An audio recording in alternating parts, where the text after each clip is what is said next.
députés et sénateurs, vous avez un rôle à jouer pour aider à corriger les excès du passé. Vous les collègues du Grand Kivu, quittez les groupes armés, je vais le dire.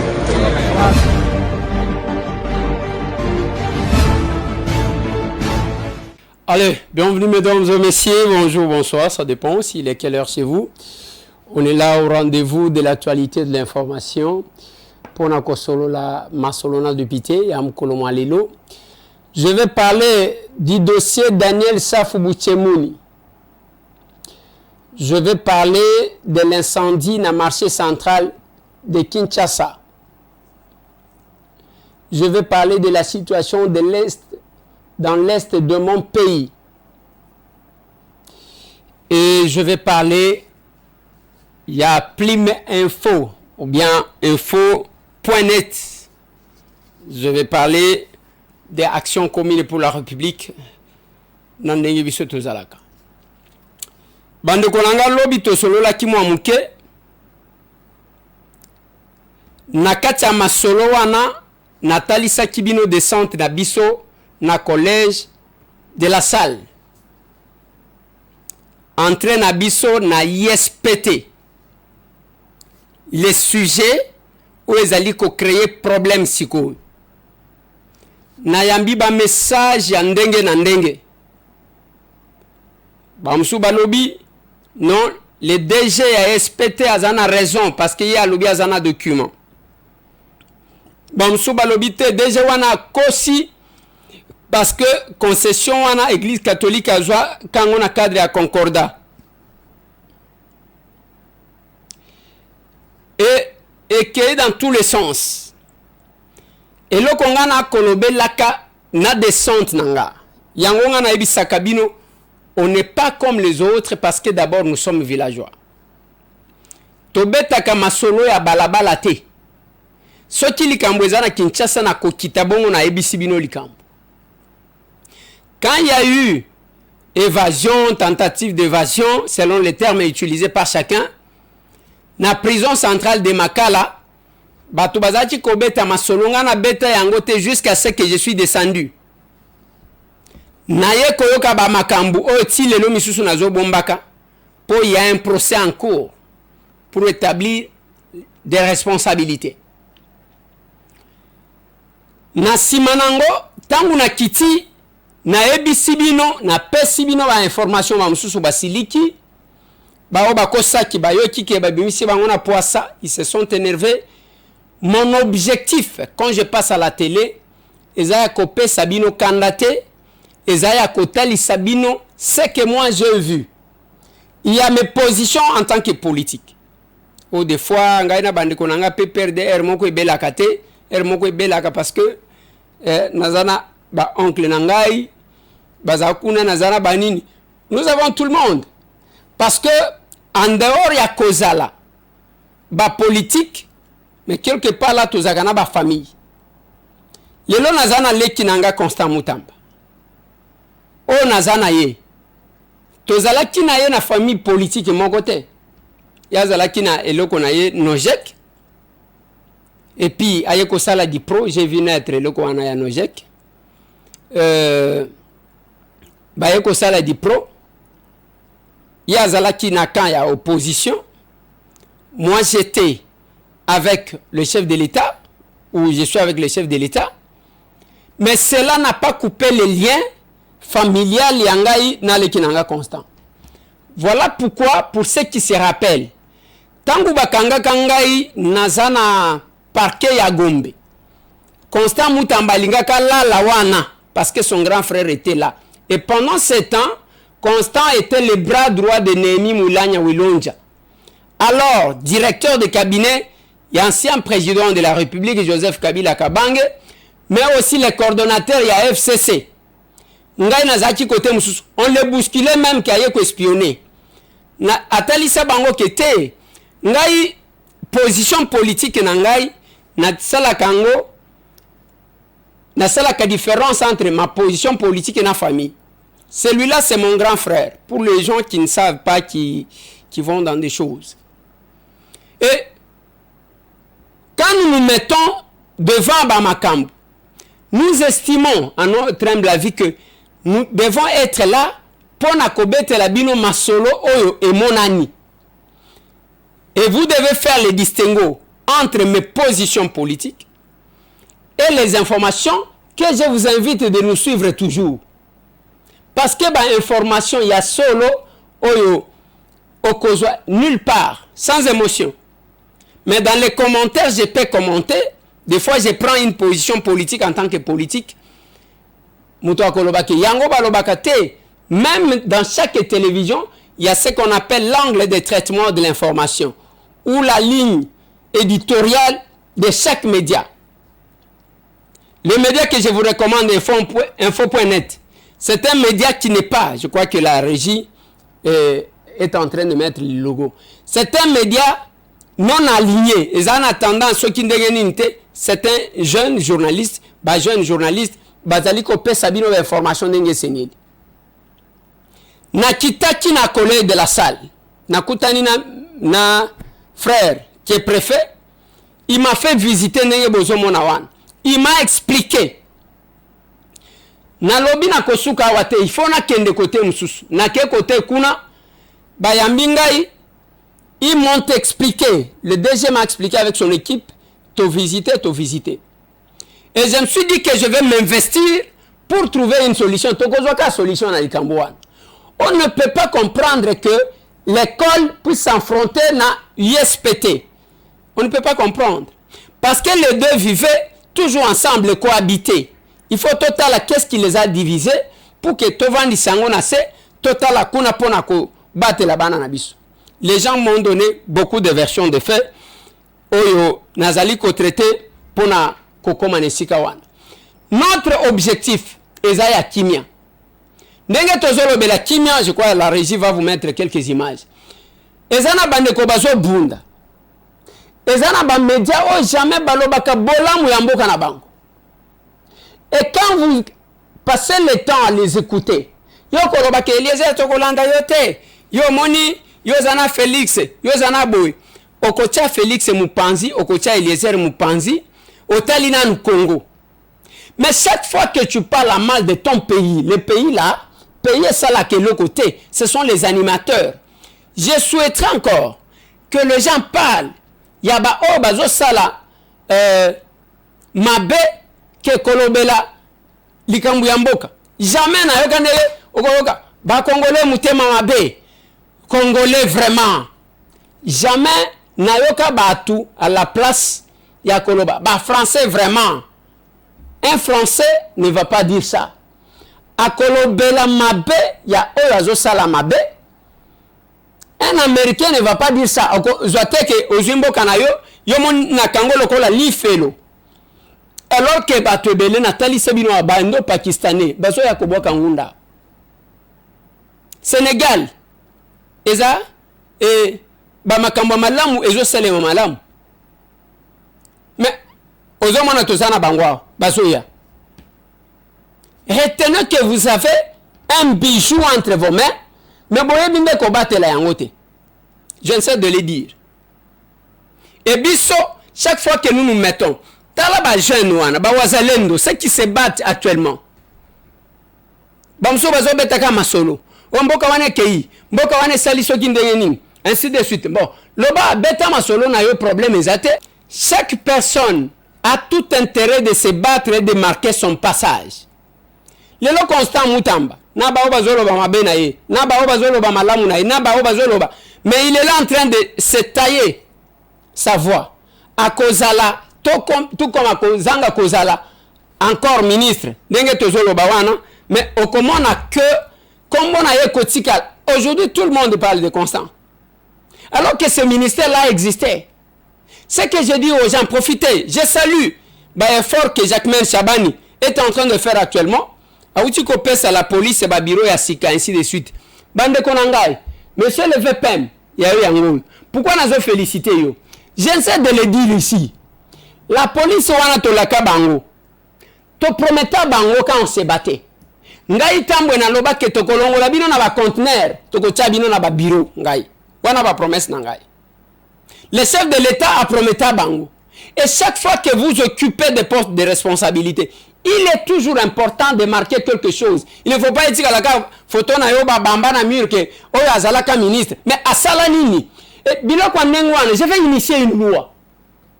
Oui. Le portrait ya mutu. Oyo bakocha na mur. Dans bureau kaka mutu ya sale loko ya malonga. Ce n'est pas Moutoyer, il est venu s'enrichir. Et puis, on ne doit pas rendre les honneurs aux escrocs, aux détourneurs, aux gens qui n'ont pas servi la République. Je l'ai dit. Je salue Jacquemaine, pourquoi? Parce que, au moins, Mbela Nanga est commis. Le peuple d'abord devrait commencer à se faire sentir et pas le ministre de l'UDPS. J'ai rencontré Roger Kamba, les médecins, les docteurs, ministre de la Santé. J'ai trouvé un monsieur exceptionnel. Je l'ai dit. Un monsieur exceptionnel. Il dit, waouh, je ne savais pas que valeur comme ça, bazakak. Et sortir le peuple d'abord. Et il faut y avoir la population, il faut y avoir à travers Bin. Constant, c'est un jeune. Moi, je et puis, sens d'écoute, c'est ce que j'aime chez ces ministres-là. Je l'ai dit à la télé. Voilà, le chef a dit. La justice est malade. Qu'est-ce qu'on peut faire? Il faut que la population se retrouve dans la justice. Peut-être que procéder de poser problème, moi je ne sais pas. Mais il fallait qu'il y ait cette cohésion, la complémentarité des institutions. Il y a que le peuple puisse se retrouver. Retenez. Baseri moko, bakoma chikobenga 4e rue, on a besoin de ce pays. Le peuple attend quelque chose de cette justice-là. Kosala quelque chose. Lelo, Constant Moutamba Zongi, dimanche Nabutu, il a atterri à minuit. Nathalie Sakibino, je suis la seule personne, j'ai dit, qu'il a accueilli, la seule. Pas le baki grand frère, ngana ligni batubaye bate. Mais yonde okoya koyambanga. La seule personne, Nayambi, to vandi, to sololi, on a arrêté. Lobi lundi, j'ai annoncé avant qu'Azo Banda Moussal, il a commencé. Moutazo va comme porte-parole, Azali Kinanga. Admettons qu'il n'a comme porte-parole, où est le problème? Où est le problème? Au député, je suis député, monsieur. Ngaï Naza député. Député national réélu. Ce qui est bon, nous devons applaudir. Oya Malongate, nous devons décourager. Voilà ce que j'ai dit. Dis-moi que tu me dises que Moutamba Makamwazo, ça les a yangoté. Comme ça, j'ai dit, ok. Je ne peux pas aller là où le peuple ne se retrouve pas. C'est ce que j'ai dit. Alors, il est rentré lobby à Bani Moussala. Le mardi, à la consultation populaire, wana tosala ka tosali. Ngana ye. Tosali parce qu'il y a une initiative. Kala mingi te to kosala, tozana action mususu to ligni tosala dans l'opinion avec lui. Il y a un ministre à tourisme, je serai avec lui. Il y a un ministre à finance, je serai avec lui. Il y a ministre il y a intérieur VPM, Jacquemaine, je serai avec lui. Parce que je dois accompagner quiconque veut que nous puissions l'accompagner en faisant quelque chose pour la population. Au sali amala munabeti maboko. Au sali amabena zongelika kayo awana tuti. Léona lignina lobao. Incendie salemi na marché central. Incendie bandit 22h, s'il vous plaît. Na croisement y a venu Bokassa, Rwakading. Ba conteneur wane zalaka place wane Zimoto, kobanda 22h. Bande konangai. Ti, oui, mitukaye, bameki, la police a bundi, moko, katana ba jeune o bazalaki wana pour que moto kendete. Ba maîtriser moto. Mais vous savez que, ngana yeko koma kona ba 11h. J'ai posé la question, combien d'autorités qui sont passées? 0. Pendant que je suis arrivé, na moni land cruiser, moi qu'on a ba policier, na ba biloko na bango ba girofaro, bango ba tchaka, na ebité ceux qui ba mona kangoni. Après démarrer que na toni qui est venu là-bas, balobi bourgmestre à Gombe. Ayewan.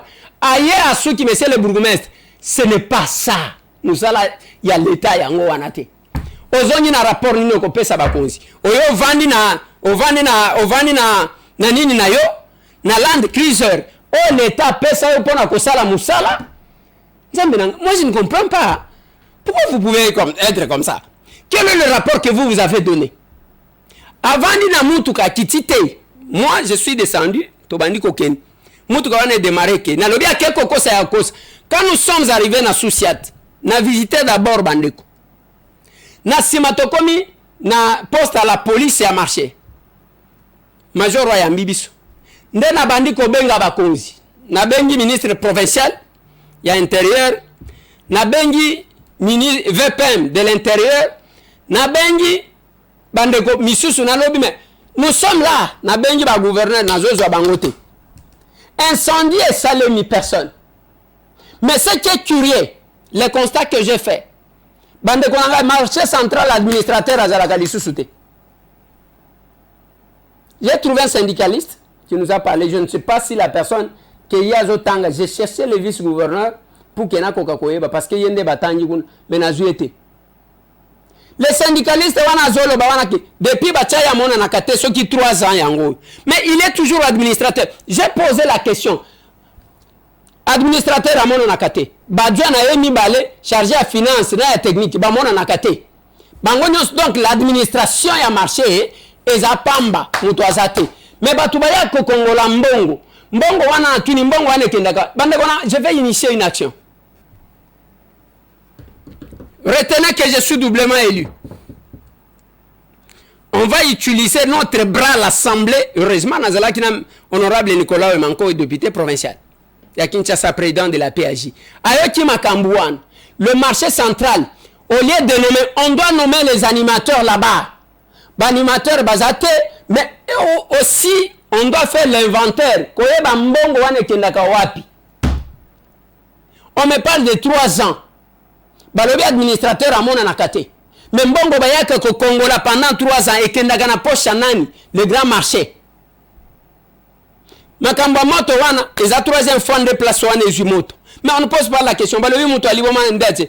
Na ye komona maman wana. Quand je regarde cette femme, moi je leur ai dit maman o nandimite kazalibom.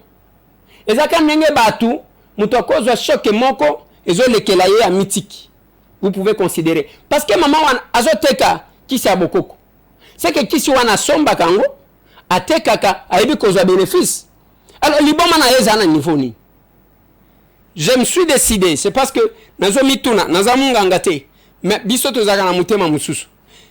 Nazo kanisa. Peut-être que bino batozo la nangai toko sangisa makanisi to trouver une solution. Je pense que si cette dame là on le ramène baké tokena yena hôpital ba checker on peut récupérer cette femme. Retenez, na kenda na marché na kuta mwana moko ki alinya kufa, je récupérer la fille. Je dis merci na ba sœur au bazwa mwana wana. Les religieuses. Azawan. Toko chiko récupérer ba to koma na mutu a force ya makambu mutu amiti ki bobenye mutu alibom. Quand je regarde cette femme parce que tant wazo solo na mona azolela après na benye maman talangai atalingai. Mais tant on a mona ba réflexe na ye, je ne vois pas le réflexe ya mutu aliboma. Batuni yonde oche moto alobina che moto te soki na linga ko cha moto. Yanga biloko pe eziki place wana sikona che moto pour gena sa nini. On ne veut pas enquêter, aucune autorité qui vient, Tovani na Bandaku, mais nous avons les honneurs. Et en plus, c'est ce qui m'a beaucoup plus dérangé, c'est le bourgmestre à Gombe. Je me pose la question que le rapport qu'il a donné. Le soir, Motowane Bandi Soussou. Heureusement, le ministre provincial de l'Intérieur, M. Thierry, à Kitiguna, pour intervenir, je crois, je dois féliciter la police congolaise au marché central. Et vous savez, commandant de la police, Azam Maman, c'est une femme, Major Wana Bozomon. Elle a travaillé au banda 22h, Tibo et Biso Tokomi Tolongo, on a 13h. Depuis la télémaki, Timo Towane et banda.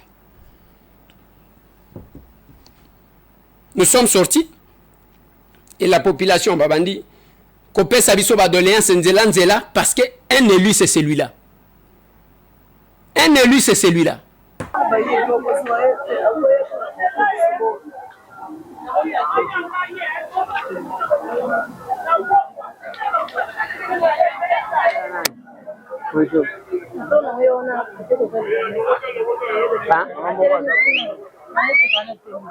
Nani atelemi?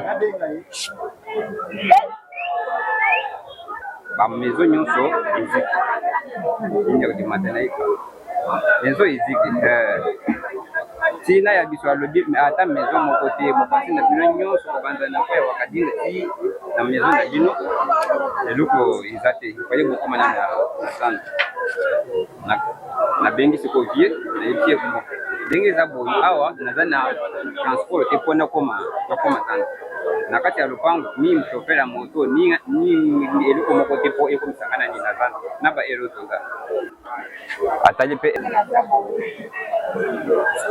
Hier, équivalait à 2 heures passées de quelques minutes. 22 heures. 22 heures passées. Na bimaki muke na koma na commerce wana. Officier de permanence abinga bi mon major zonga nani. Na zongi magasin wana ya liboso wana. Epesi penza flamme boum. Tango to zongi tobandi kobenga ko alerte tobengi Soudan na biso ya police wana.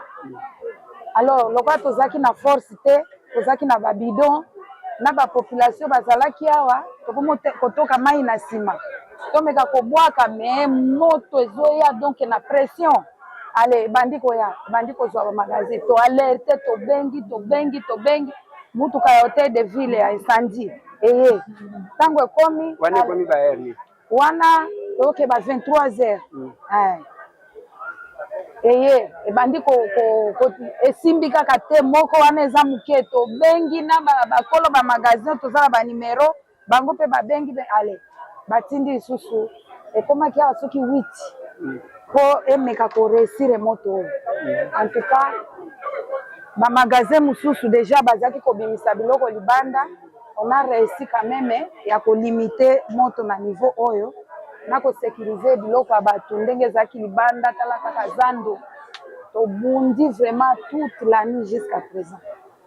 Alors okomisi nzambe parce que mort d'homme ezalaki te sauf kaka ba dégâts matériels bamama oyo baperdre nyonso vraiment baza na biro na nga wana po bazalaki kolinga baya komibwaka na moto tozobunda na bango toprotege bango na tie bango kuna biro eza boye na Rwakadingi. D'accord, tozokoma wana mais sikoyo selon bino moto wana euti wapi?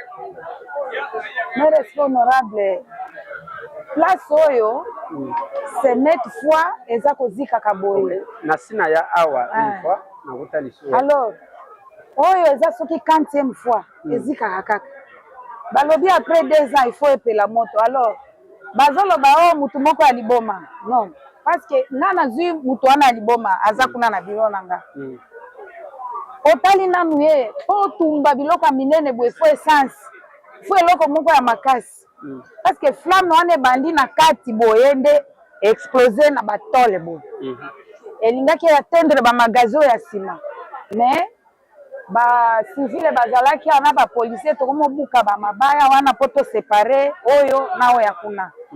Alors je ne crois pas que mutu aliboma akosala yango parce que eza kaka mbala liboso te parce que mbala nsima mpe na yaka awa balobaka na yaka likambo ya mutu aliboma wana ke mutu aliboma moko azalaki awa ainsi de suite.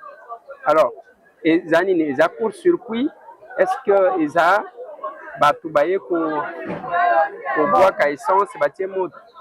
Konzi na nga en tout cas wana nayebi ndenge akorépondre te po naza mpenza na preuve moko na maboko na nga te mais tokende na place moto yango ebandaki. Oui. Merci. Fongo longo liboso ozobare nani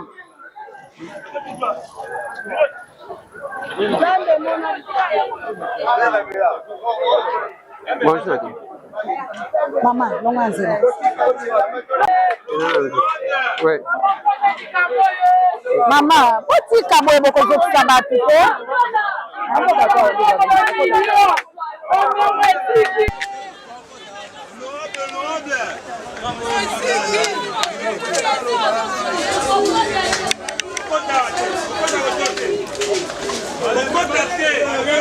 Oui, Nayaka, oui. D'accord. Honorable. Oui.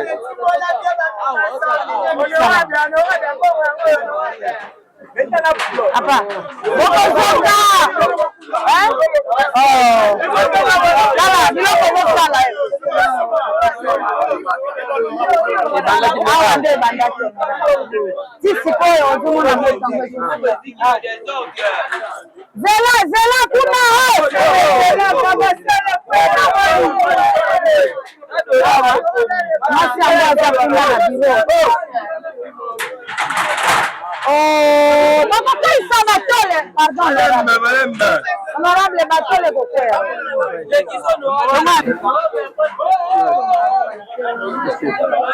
Fungula nzela awa. Fungula nzela boye, monsieur, fungula honorable aleka. Honorable aleka. Fungula.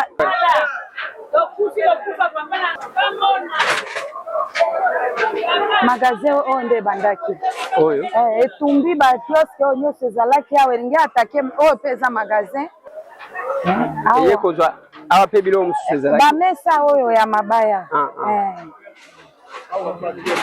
batima kuna mulongo oyo bateka bakisi ya bokoko siko bakisi wana batikaka yango wana elalaka wana nyonso eziki mutu wana mpe bazoloba ya liboma ye mpe ateka bakisi ya bokoko mutu aliboma akoteka bakisi balobi atekaka mpe wana me ye moko mpe alobi anga mpe biloko eziki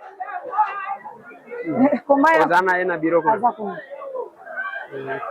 donc au total combien de magasins nde motosi naza na liste eza wana bon il se pourrait que oyo bazalaka libanda mpe balalisaka biloko na batiaka na bamagasin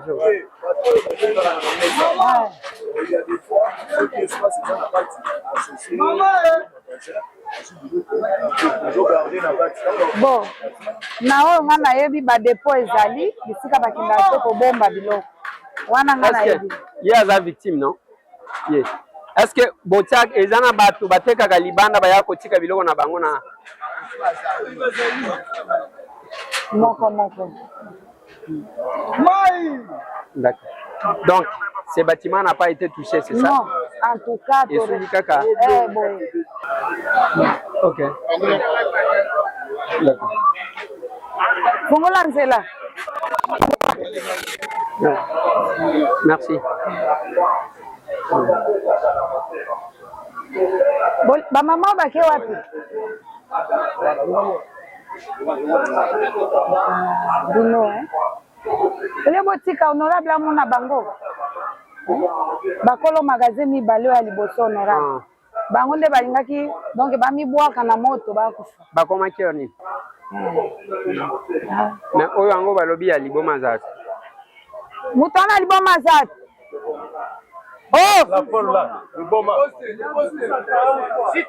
oh malembe yewa mama yakawa malembe faut brutaliser ete oyebi honorable Eliezer oyokaka oyebi papa non yango d'abord azobela nini ozobela nini mama me ozolela nini sikoyo ozolela nini tala papa ye tala nanu papa oyebi ye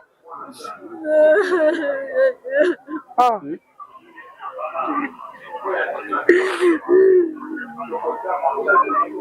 maman oyo moi je ne pense pas qu'il y a zali bon tout à cause de la maladie vous le négligez je y a ramassé un enfant ici nazwa mwana moko qui pouvait mourir na kenda na ye ozomona parce que deux fois même la folie il faut se poser beaucoup de questions tout à cause de la condition moko vie est compliquée ye a commis le la mama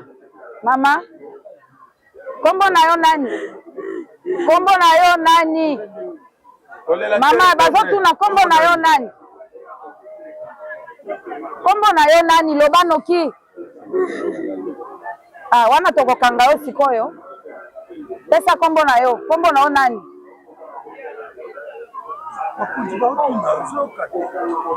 babengake nani bozongisa ye kasi ozongisa ye kuna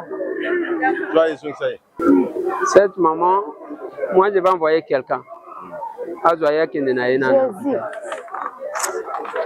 Il faut toujours essayer. Hein. On peut sauver la vie.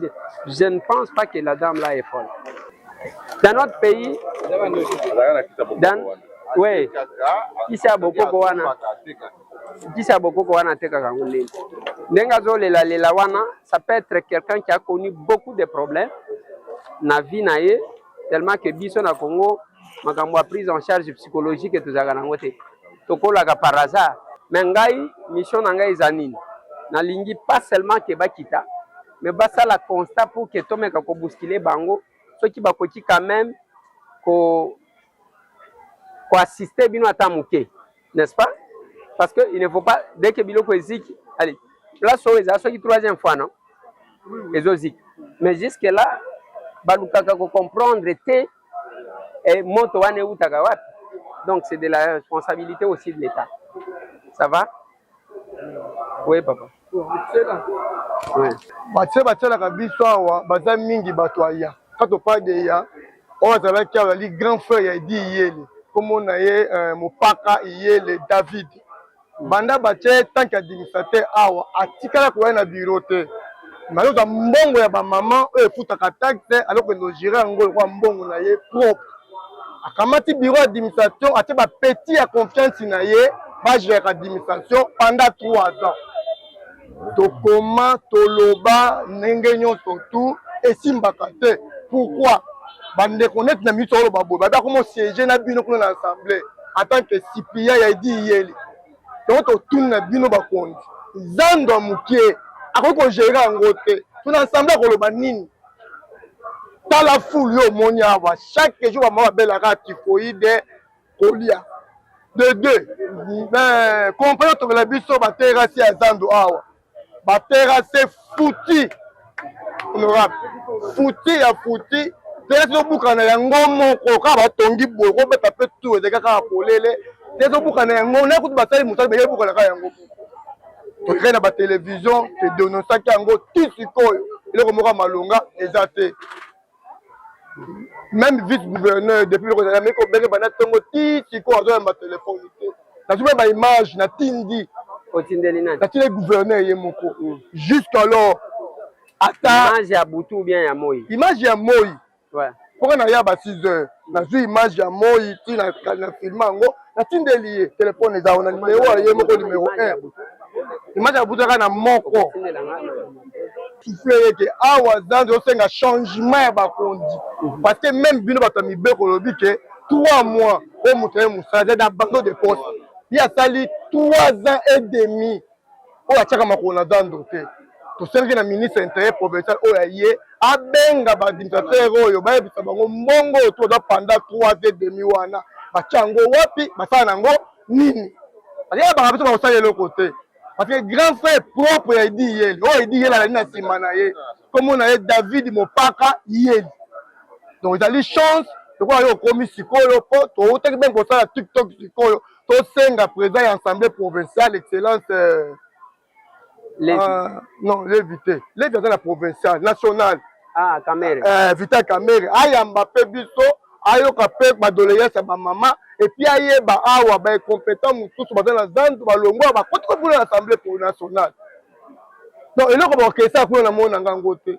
Pour zando mukie bo ko gérer ngote, bongo na assemblée à côté article mukoloni. Ta koloba nini? Donc il a pas ka mbongo à l'état, attends na poche na ba. Merci beaucoup. OK. Nazo meka ko luka ko traquer ceux qui n'a cause VPM de l'intérieur. Alors on essaie de faire ça ndego na ko sala nini mais maman liste au pesinga na monika 5 conteneurs. Moi je voulais avoir la liste du nombre de victimes. Ba victimes ba comme même na WhatsApp. Parfait. OK. Alors je crois na signé na major pour que ba ça la liste ya ba victimes parce que ba komi nombre ya ba conteneurs mais ceux qui te vu yango tomeka ko accompagner bino parce qu'il ne faut pas que l'état vous abandonne. Ça va? Ouais. Ça va? Pardon. Ouais.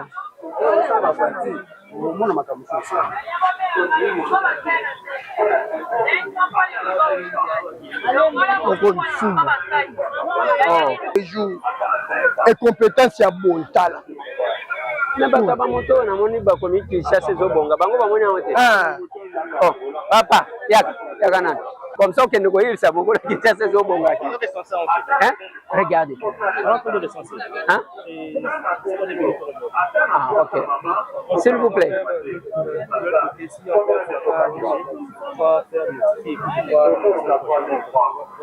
Moi, si je passe la semaine prochaine, je ne vais pas trouver ça.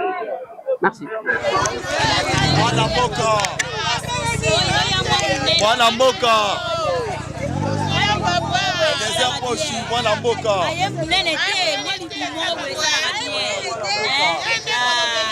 Bwana Mboka. Bobo ya.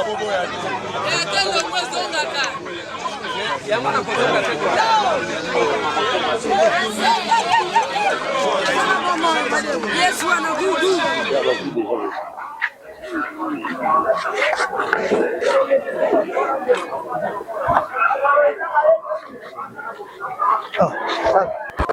Bonjour maman. Ah, Dieu t'aime ta vie.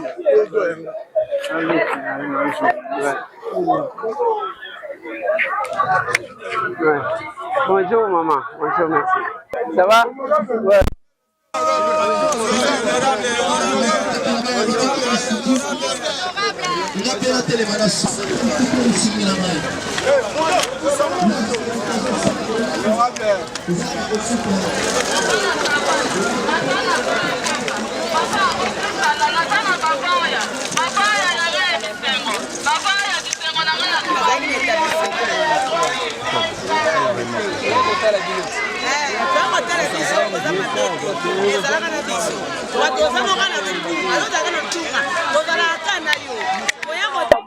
Eza mabete ezalaka nde na biso eloko eza très important nde kozala na bato oyo batinda bino na parlement yango naza na bino seke oza oblige kozalaka na biso honorable mpona toza na makambo ebele ya kosolola na yo parce que eza mbala liboso te oyo biloko ezozika esika wana c'est important ya koyeba liste tosengi eza ya pamba te eza ya que il ne faut pas que l'état abandonnaka bato qui paient leur taxe soki bato bazwi likambo babosani bango ndenge wana parce que awa nauti kotuna balobi ata mokonzi moko te aye ata motu moko ka bapolisier yao nde baluka alors mais pour l'administration ata motu moko akomi awa te nde yango tolingi tosala ki mokonzi yango ezalaka oza mokonzi parce que bato bazali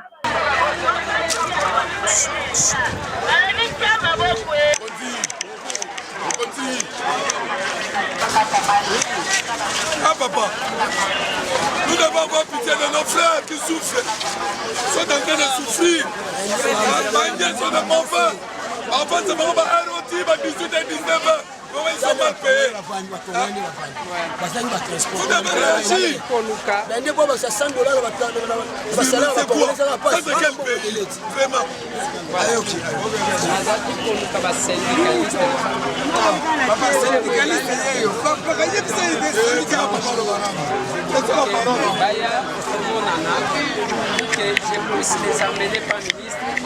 Travail pour poser problème de manière officielle.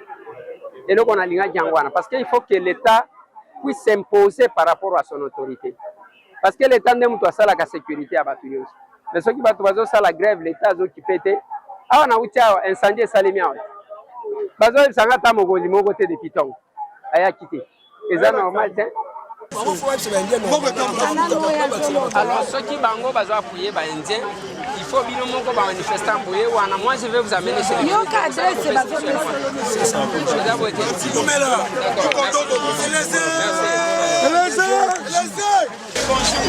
Papa il est bonjour. Eh ben la liboso na mona. Umela. Yolo pango umela.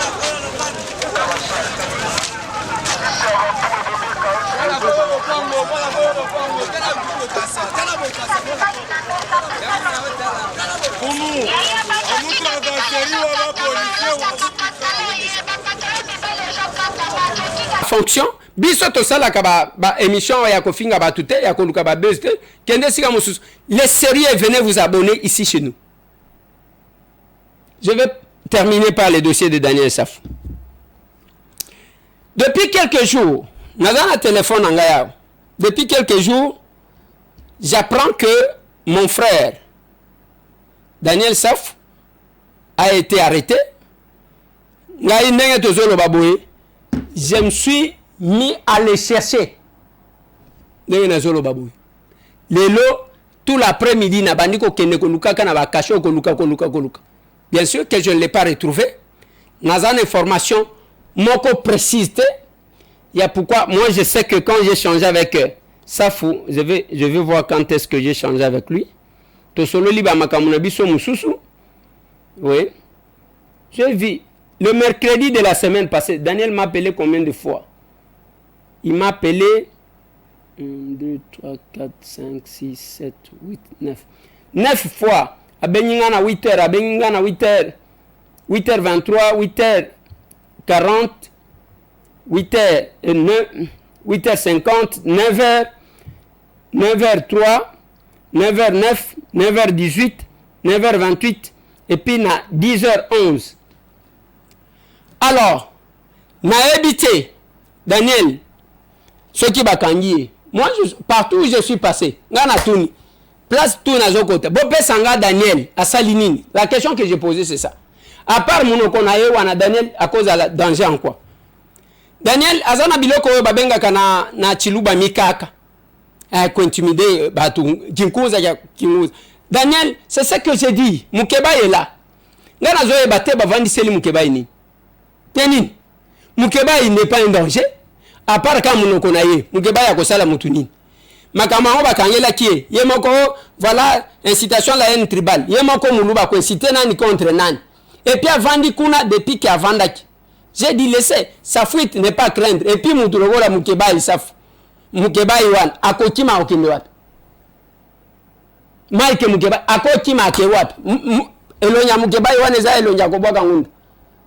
C'est pas ça. C'est la même chose que j'ai dit pour Jean-Marc Kaboun. Tango babimi, oh voilà Jean-Marc na désordre wana tango zota la kelongi ya Kaboun.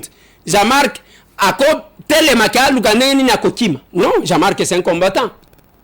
Jean-Marc c'est un combattant. Ako telema jamais yaka kende kokima. Batu bakima kabikima kima. Eza batu qui ont appris soit batu bazaji kokosa batu. Il est difficile, il y a que je le dis à la télé. Je peux être en divergence d'opinion avec Jean-Marc, mais Jean-Marc c'est un combattant. Namakamusus na parlement autozo le laïti. Oui, oui. Namakamusus na parlement oui.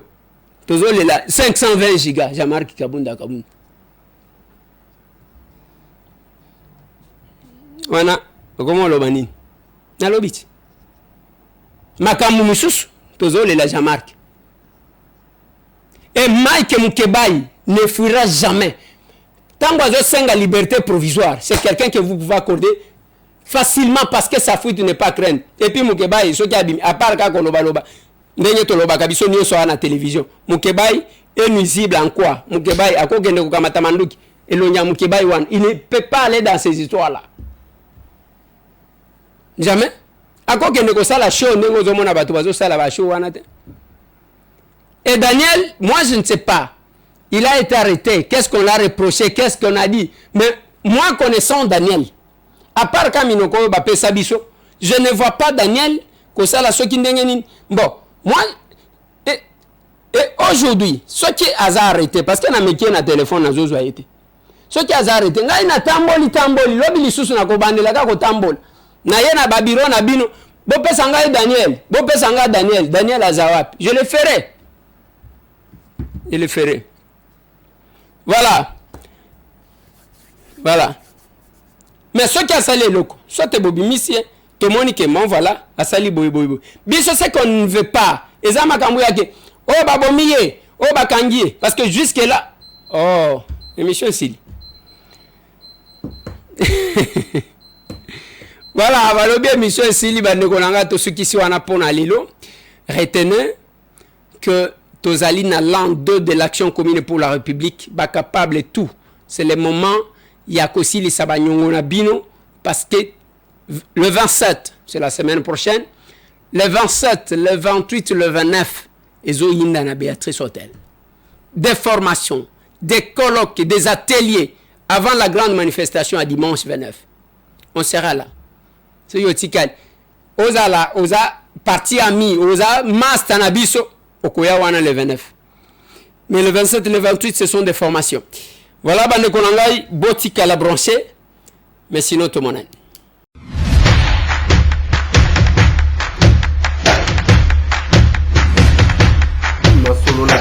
Honorables députés et sénateurs, vous avez un rôle à jouer pour aider à corriger les excès du passé. Vous les collègues du Grand Kivu, quittez les groupes armés, je vais le dire.